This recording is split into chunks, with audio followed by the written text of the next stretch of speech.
Now this wine is far from new, but it most certainly is interesting. How about an ancient wine flavored with pine resin? Let's check out Greece's Retsina.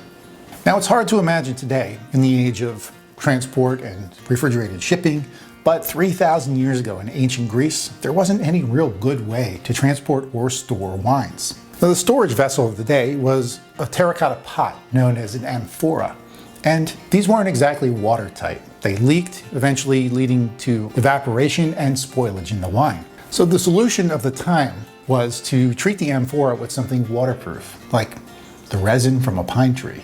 I wonder who figured that one out. So I think we can see where this is going.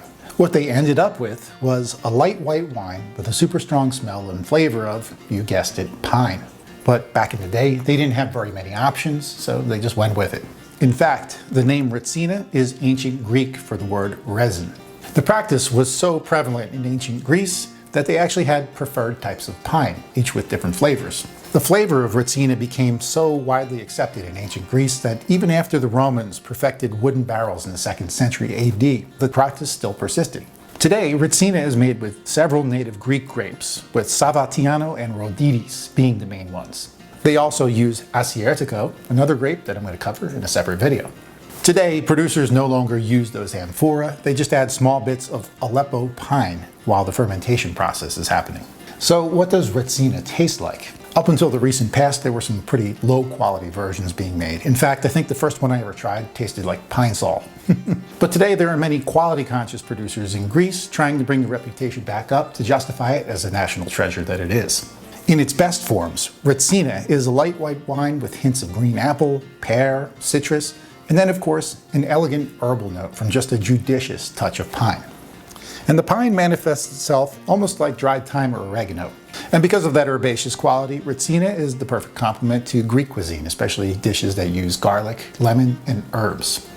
Retsina is considered by the European Union to be a designated national product, and for that reason, it can only be called Retsina if it comes from Greece or Cyprus. There are other versions of this coming from places like Australia, but it can only be called resinated wine. Lastly, what does Retsina cost? And this is where you're going to really want to pay attention because generally speaking, the cheap stuff is bad.